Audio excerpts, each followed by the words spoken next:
I think I really don't know what will happen, but my guess is Trump will come in, and whoever's coming into the Justice Department will say, "What are you guys doing, sticking your nose into Indian business and spending all this money on a trial, which probably will go nowhere?"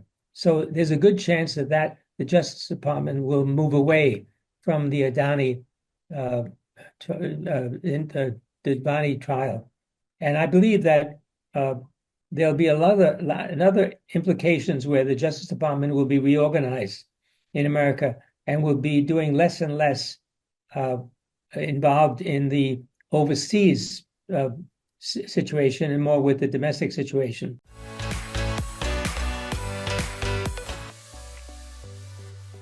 Yeah, I think that's part of it. I think a lot of people are now beginning to realize that with Trump coming in, this situation in the U.S. will probably go away. And the situation with the hedge funds going after Adani also seemed to have fizzled out. So a lot of investors, I think, are beginning to look at this and say, well, Adani is under pressure, but at the end of the day, their business will continue to operate and probably will continue to do well.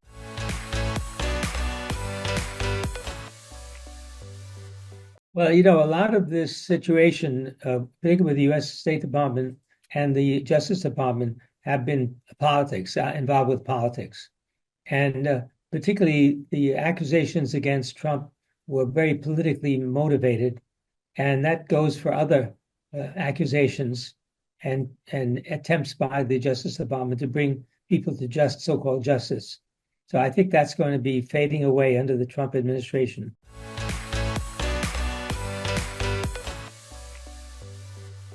Well, first of all, they should read my book, The Book of Wealth, which is published in India, as you know. Yeah. And in that book, I said the first thing you got to look at is health. Take care of your health, uh, because you can be wealthy, but if you're not healthy, it's not going to be a good game. But at the end of the day, you've got to also be patient. Now, there are some people that can get rich quick as a result of either their abilities or luck or a combination of both. But most people are not able to do that. So you're better off taking your time, investing in good stocks, holding them, and then waiting for the returns to come in. And they will come in as a result of the fact that good stocks will always perform well.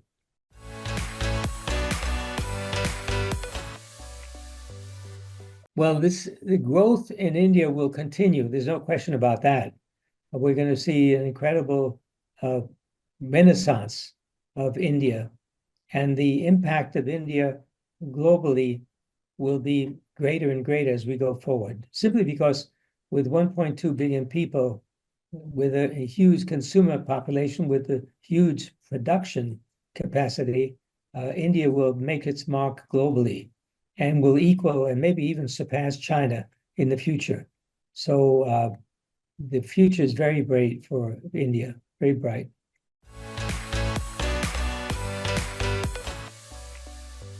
Well, as you know, Soros has got an agenda.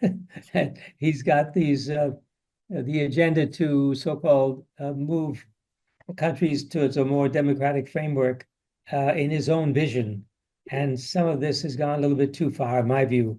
And I think, again, then he's not going to get the support of the global community if he continues on this path. Well, he was a guy who made a lot of money on currency trading, particularly with the U.S. With the pound, British pound, and he's using that money for his own political agenda.